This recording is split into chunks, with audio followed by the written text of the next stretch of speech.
was, now so we've got two down there. One's a little bit older, but had it failed without this there, it would have put us in a pretty big bind. Okay, thank you. Anything else for Doug? Thank you, Doug. Grant, good morning. Good morning, gentlemen. We did receive bids for the replacement of the Sterling dump truck. We did get 4 vendors to bid. One of them gave an alternative bid. That alternative bid did not meet specs. It was quite a bit lighter piece of equipment.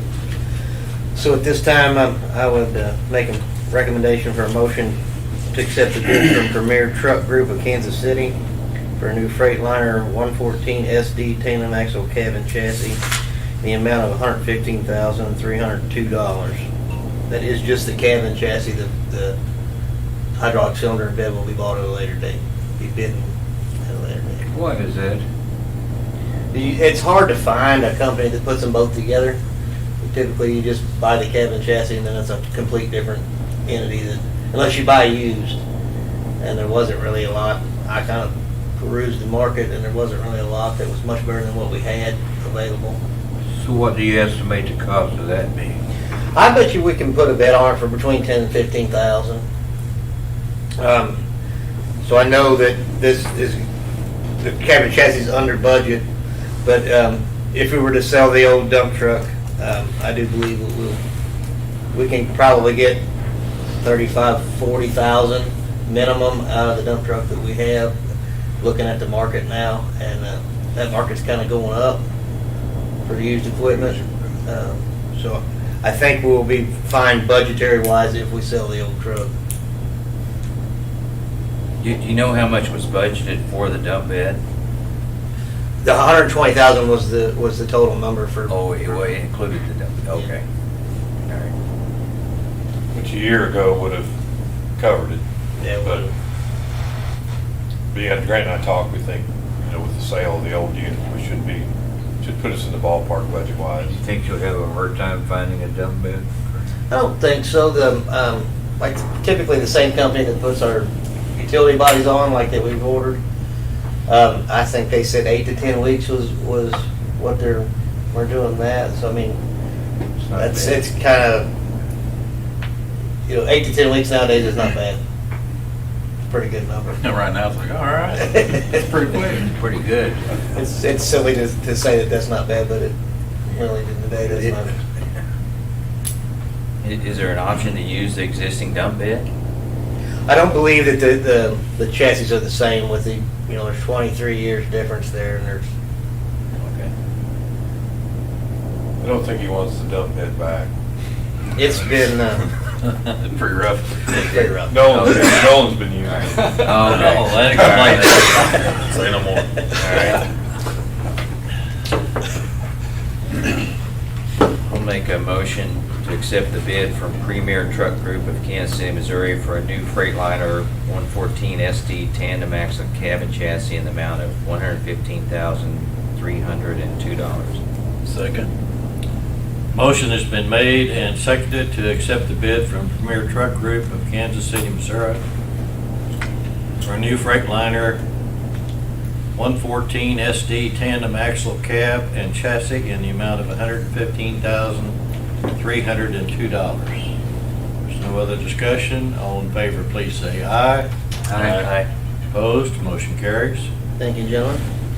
The second action item I got today is the 2022 collection system rehab using cured in place pipe. We did receive 3 bids.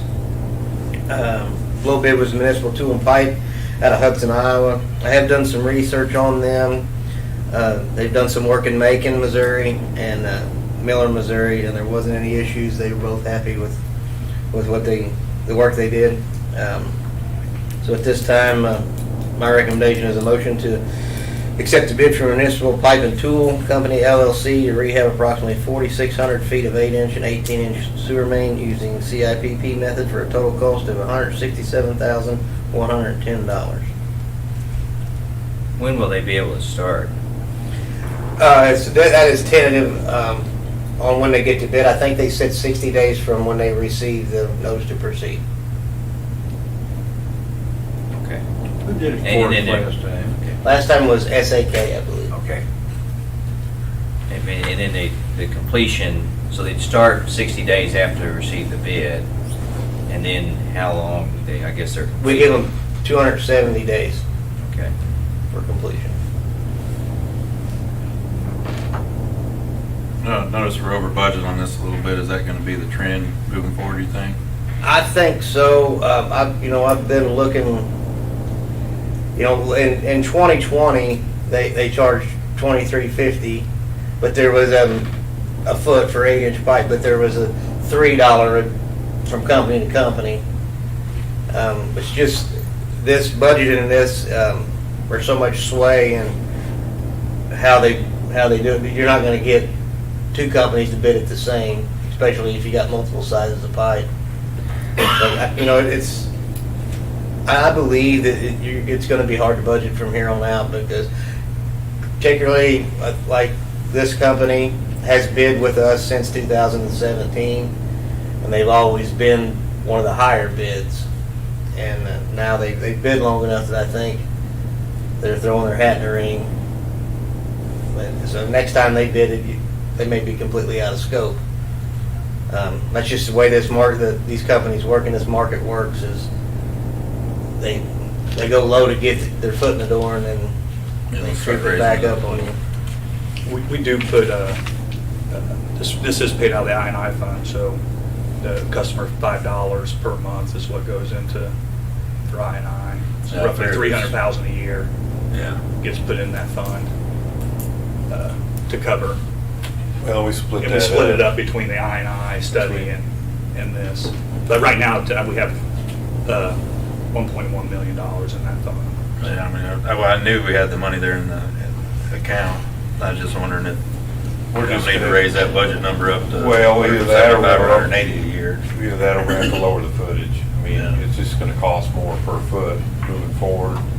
I think Grant's budget for that typically on an annual basis has been $300,000, but with the I&I issues, we kind of split that up. That funding, that $300,000 a year collected for I&I remediation. So this year we spent 125 on the study, and which left we're gonna have 150 and 150, so we were kind of 25 under on that and 17 over on this. So overall on our I&I, we're below what we would normally spend to address that annually.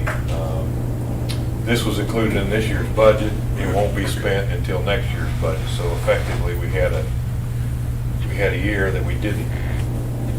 And I think from a billing standpoint, from Burns and McDonald on the system flow study, we haven't been billed for all that. I think we're in the $80,000 range there. We spoke to Ally the other day. Should be getting close to getting some information back on that. But big picture, we're under the, we divided that up to pay for the study and then the CIPB, and overall we're under the $300,000 mark. And then, again, it's been really kind of pushed back a year, so we've still been building up those funds, but we don't know we're going to use them when our I&I remediation, when we get some direction there. But we're just going to have to either lower the footage or raise the dollar amount. I don't know, really raising the dollar amount is something we'd probably look at lowering the footage, because I don't, with raising the dollar amount may affect rates depending on how the study comes back. But I think you're seeing it across the board. I mean, it's just hard to put a budget together one year and 6 or 8 months later have that number hold true, or even if you can stay within 5 or 10%, you've done pretty good. So. Grant, is there anything that could happen to decrease that cost or increase that cost? Lead times would affect, this price would be locked in, but in the future, lead times and things would, I meant of this particular. this price will be locked in for Be this, locked in, okay, no matter what. no matter what. Okay. Now, if they default on their contract and don't get it completed in the 270 days, we may have a little negotiation for less than that amount, but it will not go up.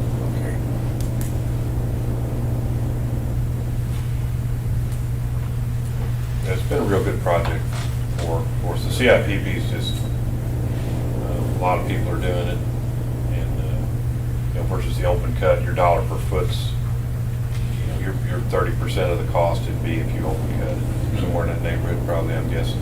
I'm saying $30 a foot here. For an open cut, you're probably, what are you now, 125? So you're probably less than 130, yeah. $130 a foot. So you look at these prices, it's a good product too. Had real good luck with it. Worth it. Yeah. And we had half the budget we typically do, so we this year, this footage is less than half of what we did in the past to budget-wise, and like I say, the bidding's so volatile, as you can see in the numbers that you got on your bid tab, and you take the last bid you accepted and hope that's close. Where are you going to do this? Most of this is in the Westport area. That's a lot of clay pipe over there, Really? and the roots in that area are really bad. Major root issues in that area. So there's a trunk line that runs behind all those houses, kind of down behind Zizings and all that. That's the 18-inch line we're going to do. That will finish up that run. Where we did that big repair last summer, that'll go across that creek bank and solidify that up, and then cure a lot of major root issues in that area. There are a lot of trees.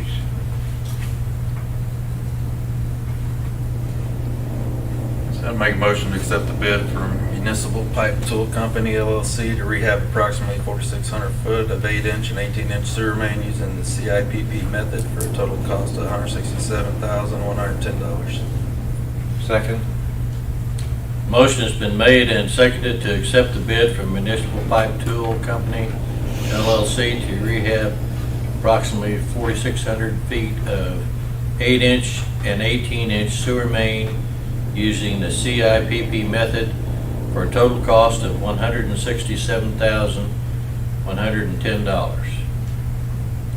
There's no additional questions. All in favor, please say aye. Aye. Opposed? Motion carries. Thank you, gentlemen. The only other thing I would like to add is we have scheduled the annual fire hydrant flushing to go along with the free chlorine conversion. We will start flushing hydrants on the 23rd and should be finished by the 28th of October. And this year we're adding a little training for the fire department. Some in the middle of the week they're going to send crews out to go with us so we can get some training on opening and closing fire hydrants and locations of fire hydrants. We kind of added that this year as part of it in coordination with the Marshall Fire Department. Other than that, that's all I have unless the board has any questions. I think you spent enough money,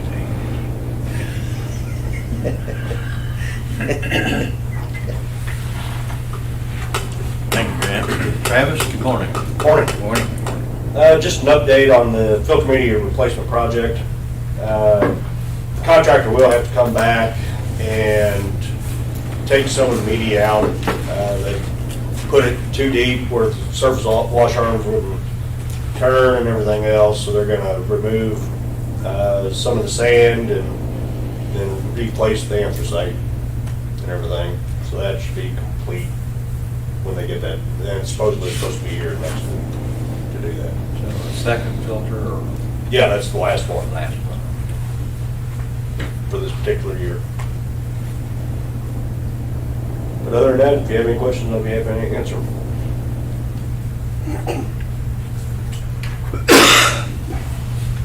Questions for Travis? Thank you, Travis. Jim, good morning. Morning, Jim. Morning. Morning. Hopefully you all have a memo there, action item for the bids we opened for round 2 of the USDA grant for conduit installation. We sent out bids to probably 15, 20 people. We got 2 back this time. The first round we had 7 back.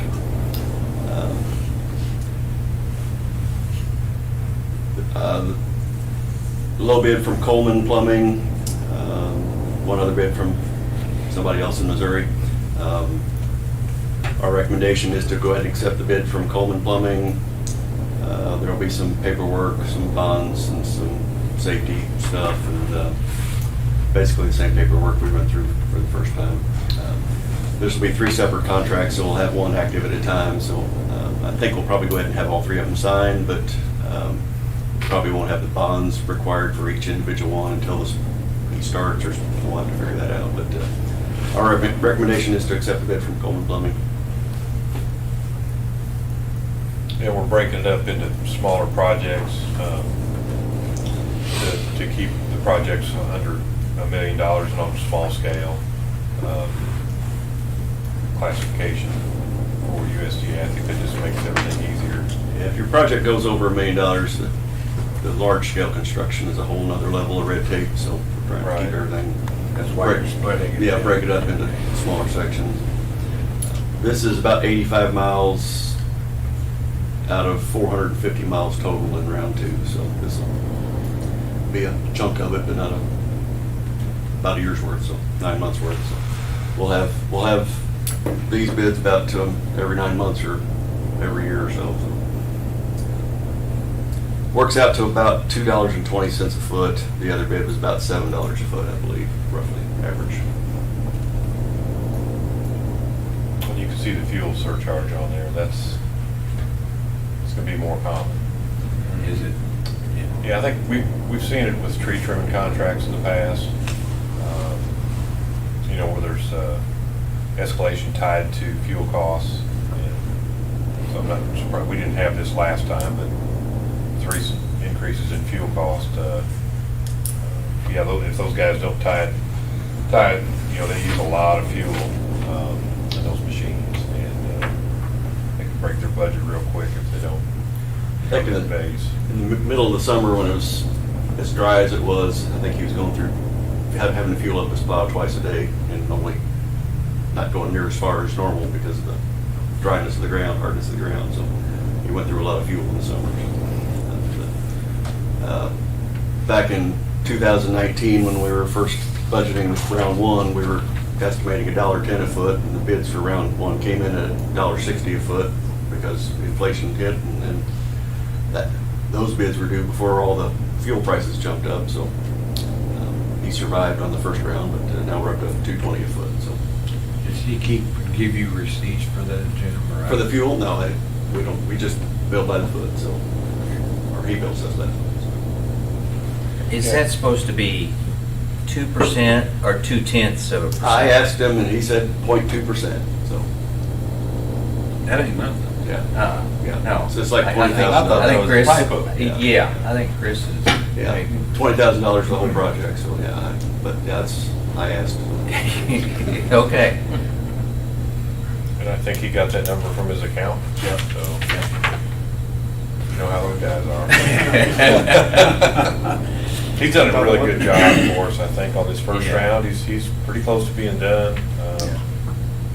And he knows He's where got the water that right. lines are and things like that. That's So my it's- fair. Yeah, I don't want to take advantage. I don't of something either. like that. Uh-huh. I would rather see that 2% than 0.2%. Yeah, well, I think he's got his costs built in on at $5.50 for diesel, so. Yeah, hopefully diesel will stay below 550. We won't have to worry about it. Yeah, then it won't even ever, be an issue, but.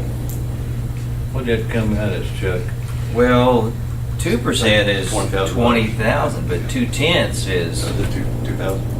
yeah, it's like $2,000.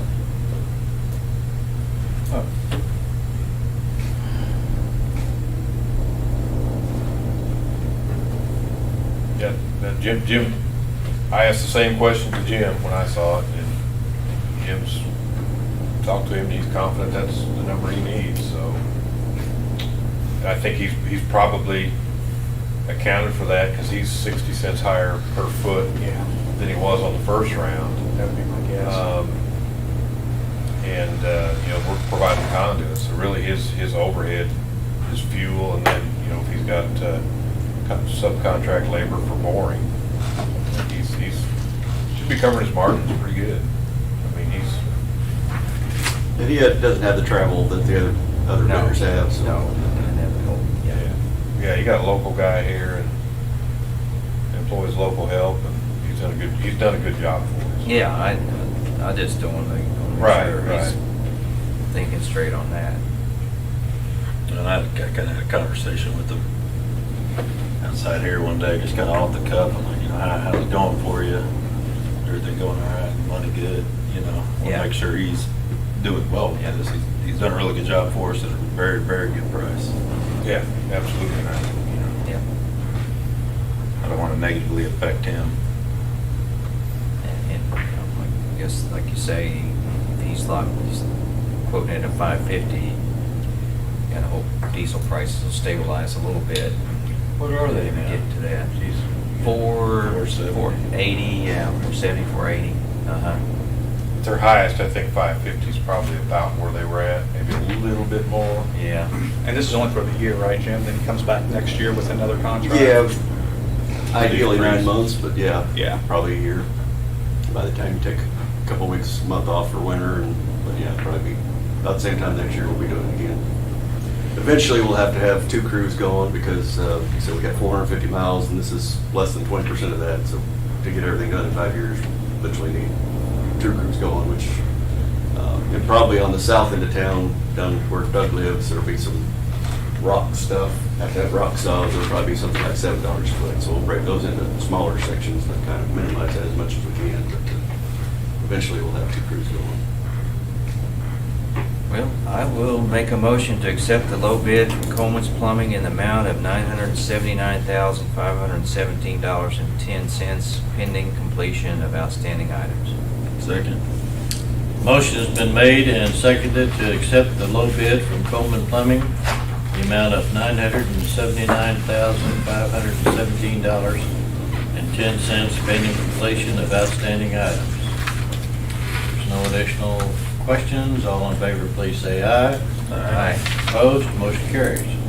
Thank you.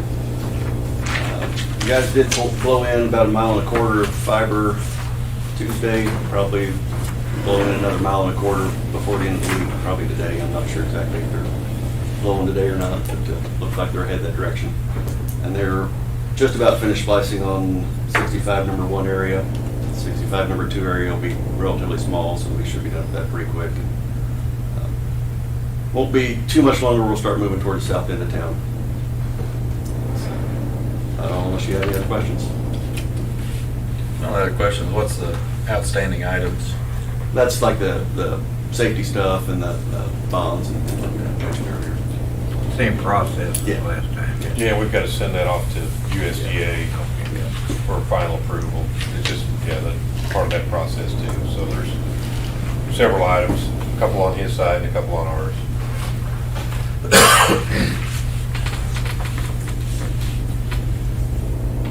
Anything else? Thank you, Jim. We got enough pedestals?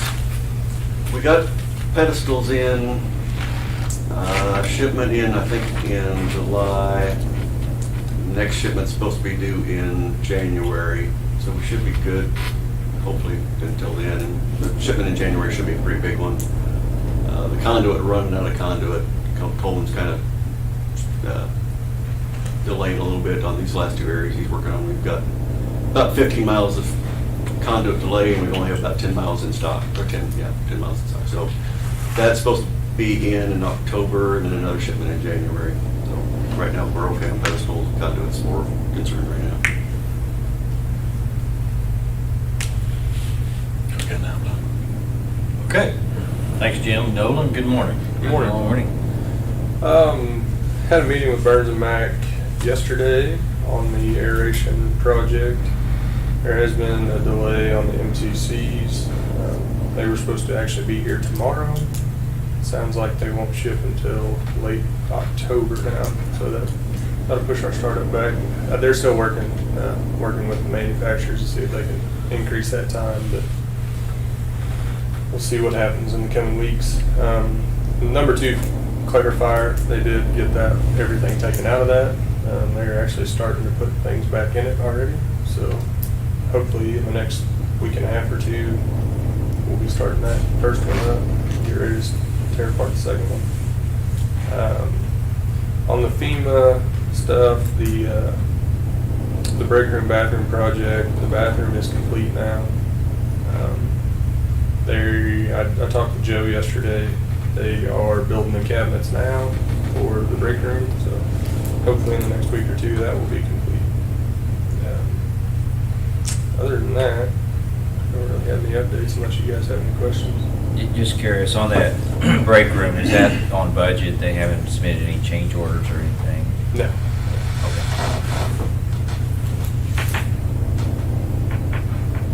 What kind of gear is it? Is it AV or square D or? OPB. Built north of Mexico City, is where they're making it. So. You're not gonna get it quicker. Burns mentioned flying down there. Well, it's one of those things that for the last 6 weeks, we were told it was shipping out on September 9th, and it would be here by September 16th.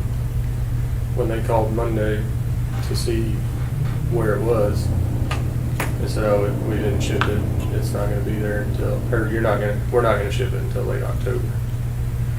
So we've been told, or they've been told, that it was just the network switch was all that's missing out of the gear. So Burns and Mac told them, ship it without the network switch. We can put it in once we get it. It still didn't ship. We'll So see what, that may not be, You may may not not get it be in the network October either. switch. I think Well, with we're gonna find out here pretty quick. with everything else going on with the aeration basin, we better hope that we get it. It Yeah. ships in October. It's, The one bridge that we still have running, it actually, the motor mount broke, Sunday, I guess. It was, yeah, the whole aeration basin was two absolutely. more blower motors went out.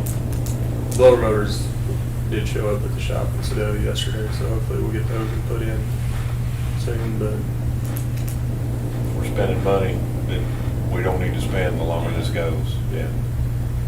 Nolan and I talked with Kevin about, you know, we knew we had blowers operating on borrowed time, and in worst case scenario, they located some temporary blowers, some portable blowers we could have brought in if need be, but it was cheaper to rebuild the motors that we had than it was to get the temporary ones in for the time frame we would have needed them, especially now after this news. So it's just, yeah, but Kevin did mention flying down to Mexico City if you didn't get the right answer. Yeah, Burns is pretty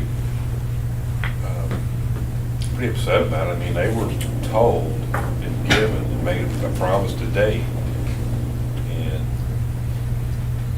you know, they feel like they've had their chain pulled a little bit. So I've been happy with I mean, they've really managed material issues up to this point very well, considering, you know, circumstances. It's weird out there right now on that side of things though, 'cause I've had stuff on order, and I won't cancel it until one of the two of them comes in, and I've had some that are like, "No, we don't care, cancel it. Yeah. You're not gonna get it till this day." I think the VFDs did get moved up 10 days. Yeah, they're supposed to be shipped October 10th, I believe. Right. So, yeah, so that's pushing us back. He had to push back the scheduled startup with the MCC people and Alan Bradley. Airs in for the blowers. Fireline. They had all that scheduled. Now we're looking at in November, December. I mean, so. I can promise you it's more than network switch, they just shipped it. Right, yeah, exactly. Well, I think Burns is calling his bluff there. All right, we'll just ship it, we'll take care of that later, and we'll see. I have a feeling it's not gonna get shipped. So, there's a little bit on the asphalt there. I don't know if you wanna kind of fill them in on that, just to give you a Yeah. heads up, because it's gonna be coming probably. So the original drawings for that project, it was going to be asphalt, relay asphalt where the existing road was, because that's what was there. Well, after they kind of started digging into it, the contractors actually have a road crew that pours concrete, so they decided concrete would be a better option. But as this project went on, they actually tore up more of the asphalt than they anticipated, you know, moving cranes and stuff around. So they were actually going to extend what they were going to fix by about 150 feet. Well, that was part of what we have budgeted for next year for the asphalt repairs and improvements. So we kind of talked with them if, we could potentially save some money off, oh gosh, I can't think of the word, but to get the people on site to do it, if they already have a crew there, they're going to give us some numbers to, if we have one spot that needs to be dug out, new base rock, new So you're gonna do it to save on mobilization fee. mobilization fee, there you go, that's what I was thinking of, and what we could save there could potentially offset.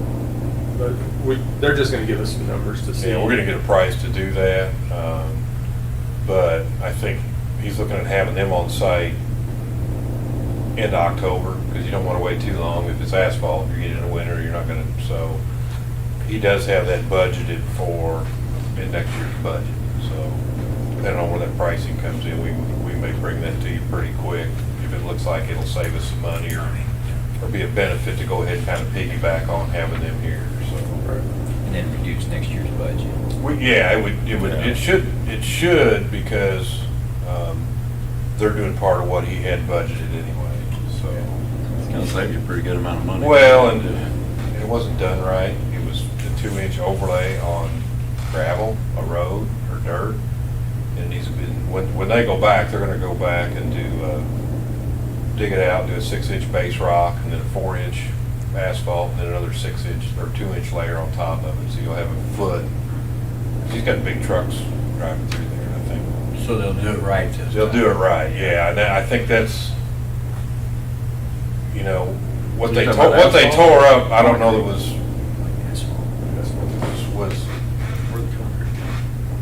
well, they were gonna originally do concrete because they had a road Okay, crew. okay. And because they tore up so much of our asphalt, they're gonna come in and just put asphalt back in there. All right. But they're gonna do, I'd say, a couple hundred more feet than what they had. And it's on, they're covering it because they tore it up, so. That'll kind of get into what we had budgeted. Should reduce that, I don't, until the numbers come in, we're not gonna know. But, I mean, it just may make sense, we'll get a price, and I think Bill down at the street departments knows enough about that stuff. He'll be able to tell us whether it's a good price or it's not, so. But that'll be coming down the pipe, and I think it's, no one mentioned that to you. And we had, in the budget, we had actually wrote that we didn't want to do that asphalt until we fixed the trench drains on the holding basins, but I got with Grant, and we kind of figured out if we just stay back about 3 foot from those, we'll make it work with concrete for that last little section, so.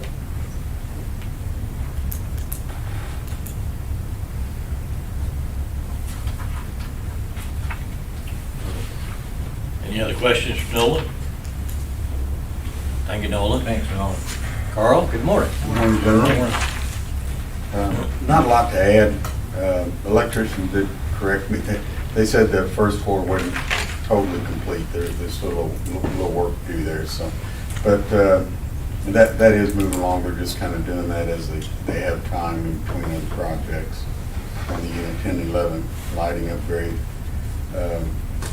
We have been running unit 6 quite a bit here recently. You think the cooler weather wouldn't be so, but SPP covers a pretty large footprint, and they've got us running we've been running around the clock the last few days. So,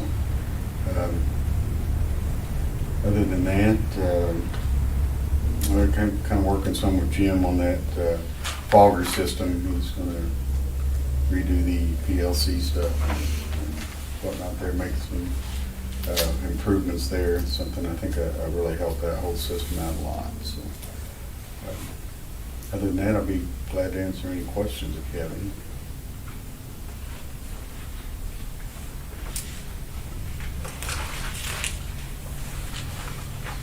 So you've been running 6 more than 10 and 11? Yes, we have ran 10 and 11 some this month, but 6 gets called on a lot more.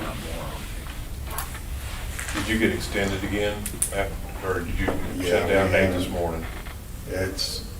We shut down at, and they told us to, we always call and check, and we shut down at 12:45 last night, and then they called back and said, yeah, we want it back on at 2:30. So,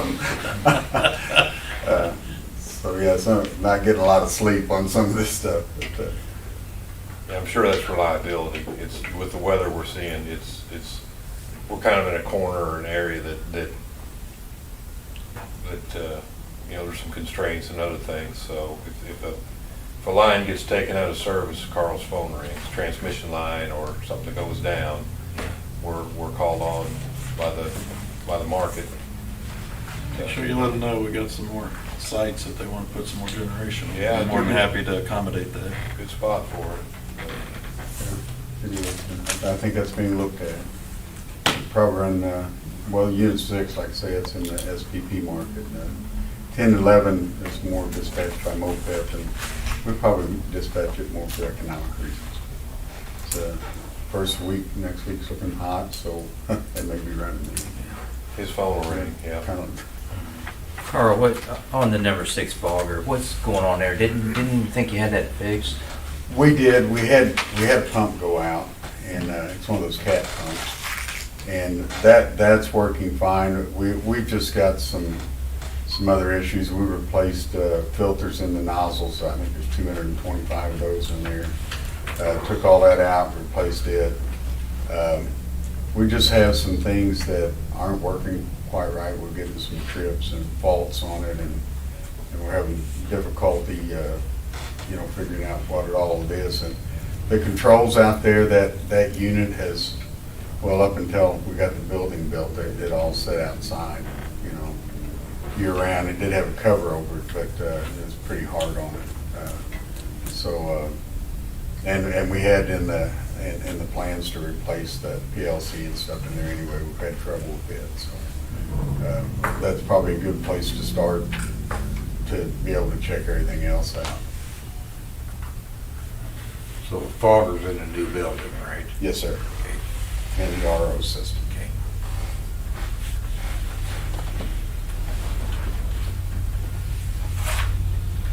Any other questions? Thanks, Carl. You gonna talk for Megan, or everything you wanna say, or? No, I really don't. If you guys have questions, I'll do my best to try and answer them, but I really don't have anything to add to what she has in there. I know she was happy she completed her portion of the RP3 application for Doug. That's always a fun one to complete.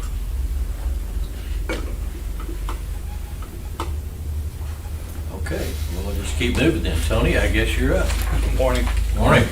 Not much there. Really, with the budget finished up, I'm just spending most time preparing for the audit, year-end audit. So everything else seems to be going pretty well, though. Are you getting any calls on the new billing format still? No. We have a couple issues with, not really issues, but for some of the industrial customers that have deduct meters that we deduct the water, or we deduct off for the sewer billing. Right now, the usage for the sewer is showing the total, not with the deduct amount. Even though the bill's calculated with the including the deduct, the usage still shows the total.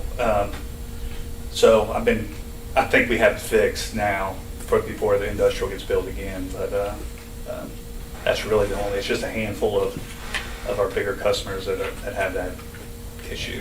So, and I've reached out to them to let them know that we're working on it. So I know ConAgra, they have one that we put in a manual sewer reading, and for some reason the usage was not showing up, but the bill was calculating, but the usage wasn't showing on the bill. So I can't remember who it was, Sarah over there at ConAgra. I've been communicating with her, and I think we've got it fixed now, but just a few little things like that. They were getting a deduct, it just wasn't, you said?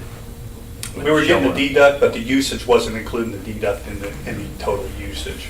Oh. It was showing the total usage and wasn't including the deduct amount in there. But the bill was The included. dollars were right. Dollar was right, but The the usage is yeah. wrong. Yeah. Yeah. Which is the important part. As long as Yeah. the dollar's Yeah. right. Yeah.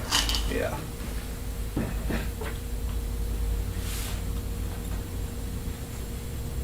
Yeah, I think Tony would probably agree with me. You know, it's going through all this. You know, we've kind of been able to kind of look at things and catch a few things that you know hadn't been looked at for a long time. So it's kind of like hitting the reset button, going over a lot of this. Oh, yeah, for sure. I mean, I did have a person, you know, they were having trouble understanding, and I suggested they give you a call, so. yeah.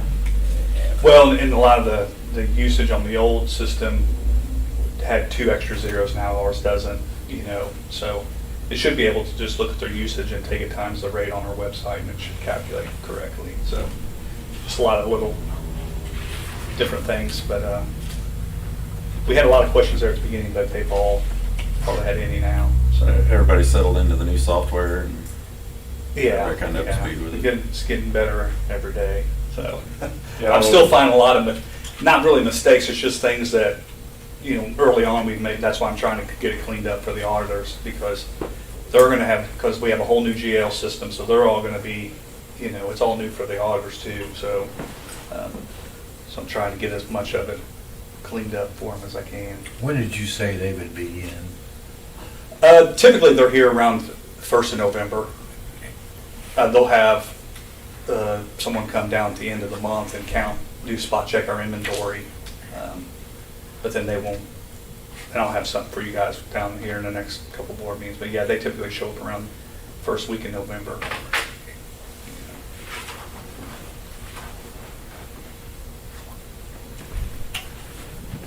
Any other questions for Tony? Thank you, Tony. Jeff, I guess we're ready for you. Morning, gentlemen. Morning. Do have a final public notice for the FEMA hazard mitigation for the damage at the wastewater treatment plant. It's mandatory to do this before finalizing the last project we have. I think we had about 5 different options. We had to pick 2 of those. One of them was to announce it at a public meeting. So then we're actually probably doing 4 of the 5. That way we don't have to worry. I think no one's going to have a posting at the entrance to the wastewater treatment plant on Watermill Road. And we'll have a notice posted at the office. And we plan on posting a notice online on our website. So this will go in the minutes of this meeting. We can submit that to them. That'll kind of cover with these last 2 things. We did have one last bill that we submitted to them. I haven't heard back on that yet. It's kind of a supply chain issue. You know, we had, I think, some temporary drives in the headworks waiting on the permanent ones to come in, and hopefully that won't be an issue with them. So I think this last check will probably be our biggest check too. Probably it'll be 6 figures. But yeah, this is just one last thing. So, but yeah, if it'll be on. If anybody's interested in that, it's on our website. Also posted on the door at the office, and I've got a copy of that final public notice in here as well for you gentlemen to see. And I think it's just probably due to where the plant's located. It's located in a flood zone, and I think they just wanted public input on. And I think if you look at the alternative 1 and alternative 2, alternative 2, I had some people after we had the flood ask me, well, why is it down there, and why can't we move it? And I said, well, it's down there because gravity lines are sewer, and you have to put your plant at a low spot, and the cost to move that would be tremendous. I mean, there's just no, you could pay for a lot of floods by the time you tried to replace that or move that plant. Plus your operating costs from that point forward, you'd have to pump it. You'd have a lot more pumping costs, so anyway. Is the entire plant in a flood zone? Just the bottom portion. Okay. Because it's on the hill. Yeah. Yeah, Uh-huh. yeah. But yeah, if you read through this, I mean, that's kind of really what I think triggered this final public notice to be issued, so. think just a little short discussion we've had here will meet one requirement there. We can check that box. Not a whole lot on the peer review. I do have a interdepartmental loan policy, just a very rough first draft for, Tony hasn't got around to reviewing that yet, so I hope to have that here in the next few board meetings. We're still moving forward on some of that stuff. Some of that work is ongoing, but just kind of want to update you on that. Just moving forward. Hopefully have phase 3 pricing for North Street Pump Station and a proposed construction schedule by the end of this month. Getting pretty close on that. And we did receive a request from DNR on our ARPA funding. I think we've got till October 13th to submit a facilities plan.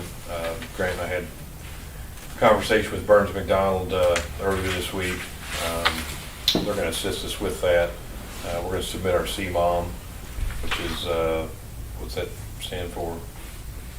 I can never remember the acronyms. Capacity Management Operation and Maintenance Plan. I did read that yesterday from front to back in the afternoon, because that's not something you want to read early in the You morning. don't want to do that with a full belly. No, but, so we're going to submit that, and they're going to write a cover letter for us and put a stamp on it. You know, I think it's worthy of having them do a whole study and charge us anything. I think we can do some stuff on the back end, but they visited with DNR, and I think we'll get that. I know Grant started on that yesterday with staff, and we should have that done well before the 13th deadline. So it was funny. Allie was like, when she got the call, she said, "Oh, you mean they got it?" And they're like, "Well, no, but they're still in the running, I guess." So submitting this doesn't guarantee we're going to receive funding. Not submitting it does guarantee we won't receive funding. So we just got to keep moving forward, and you know,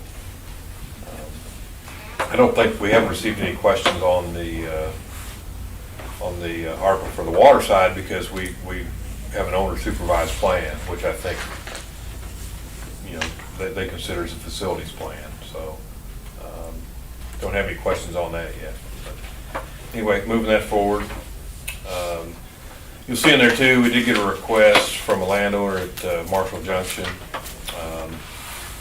Noel and I visited on that. I have reviewed the sewer use ordinance. Still waiting on feedback. We don't have anything to base what we would charge to receive something like that. So we're trying to look at, obviously we would want to charge somebody. You're not just going to let somebody haul something in at no cost. But so we're still working on that. It is, again, a property at the junction. I think it's part of the economic development down there, the old Lazy Days campground. It's that if they would sell that property, they would have to haul that lagoon waste off somewhere to be able to repurpose it for something else. So, How do we, would there be any testing done? How do Yeah, oh, we yeah. know that that's not? yeah, no, if you look at our sewer use ordinance, Okay. So what he needs right now is they need a letter stating that we would accept it if it meets this criteria. So I think that's what DNR is looking for from him. Okay.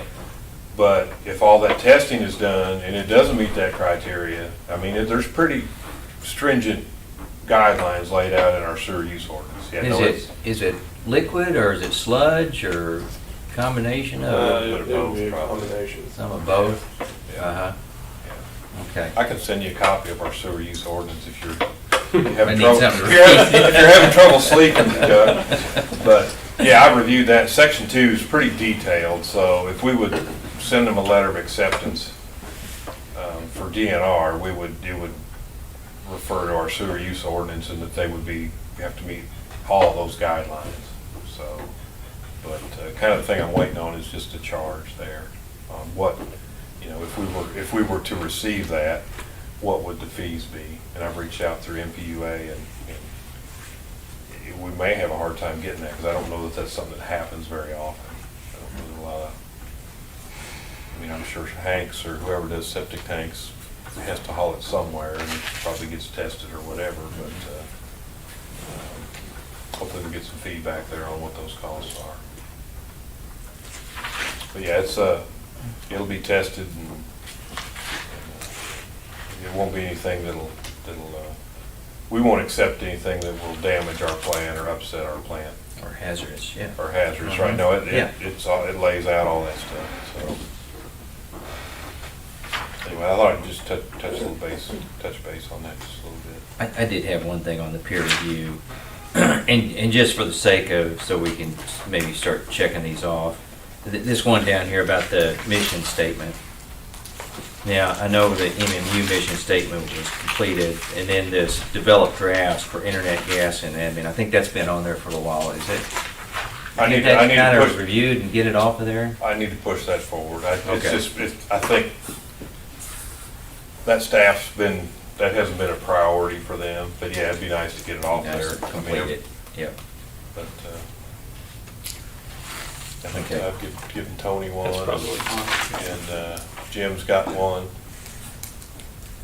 Mission statement doesn't matter to me. And Grant needs to come up with one for the gas line. Thank Yeah, I mean, it's nice to have those. It needs to be done, but it's when you're working on some of this other stuff, it's kind of, but yeah, I That agree. shouldn't That would take be long. Yeah. good to get off there.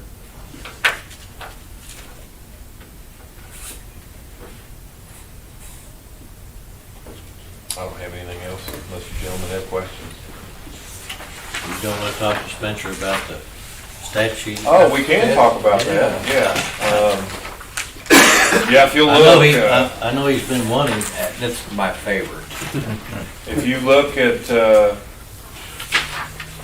yeah, you've got, so that's an average for the week, and you know, hour ending 17, which is 5 o'clock, that's typically your peak. You've got $154 power, $157 power. That's market power. We are very fortunate. We've got some assets in the pool that we own. So if you look at the top, if you go back to our bill, that's an actual copy of our invoice. So the asset charges used to be called demand charges.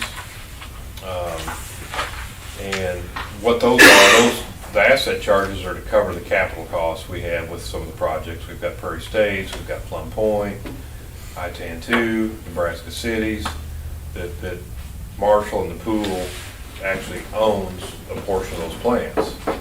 So I can't tell you how many millions of dollars, it's probably close to $1 billion that was borrowed among the 35 members to get ownership in those plants. So normally that would be a positive number. We would have payments to make for capital, and typically would run about $300,000 to $400,000. And it's based again on if you look at the quantity, the 33.2, that's the calculation on our 6 CP or coincident peak, which I think is around 7%. So we're covering that. Well, with the markets, with that high market power on Spencer's chart, well, these assets we have, the coal-fired ones, you're making power for $30, $25.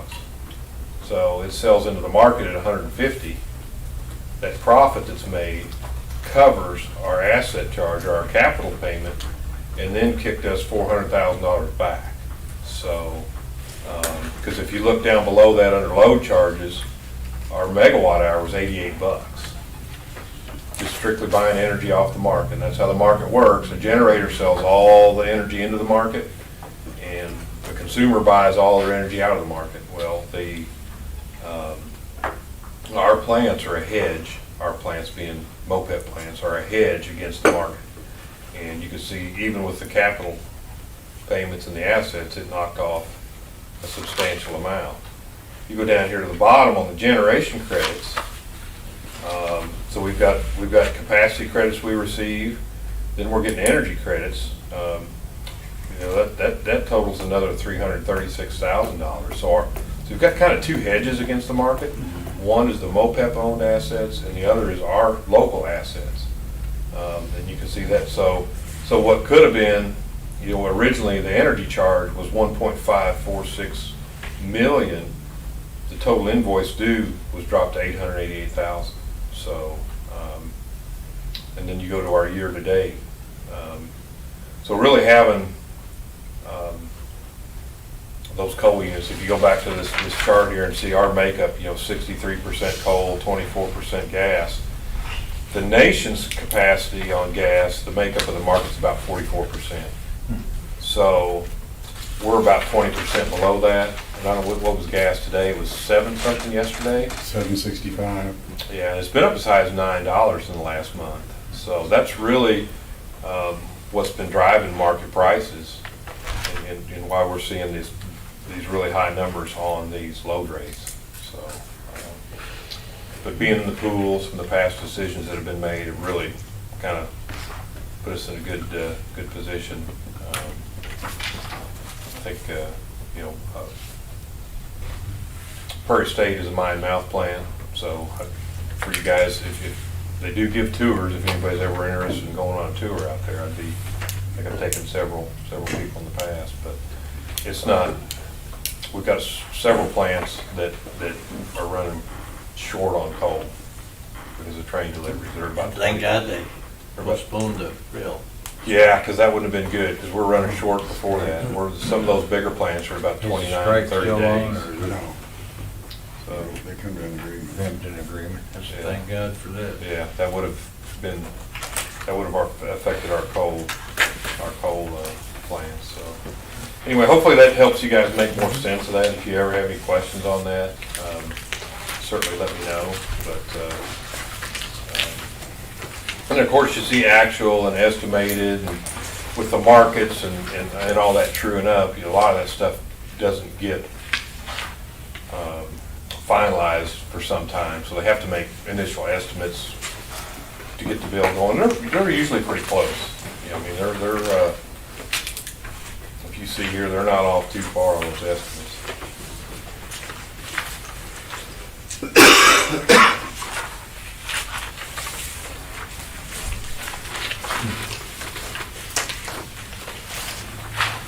Are you happy? I'm happy. Okay. Thank you. Anything else? I don't have anything to add unless you have questions. Well, thank you, Jeff. I guess we're ready for cash disbursements. And that's all Tony's fault. I'm just glad it's not any higher. Yeah.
Just that hotspot. Got a Verizon hotspot, so that's what we use. That's why I text him stuff. Yeah, uh-huh. That works all right. Yeah, we get there. Yeah. We're getting closer.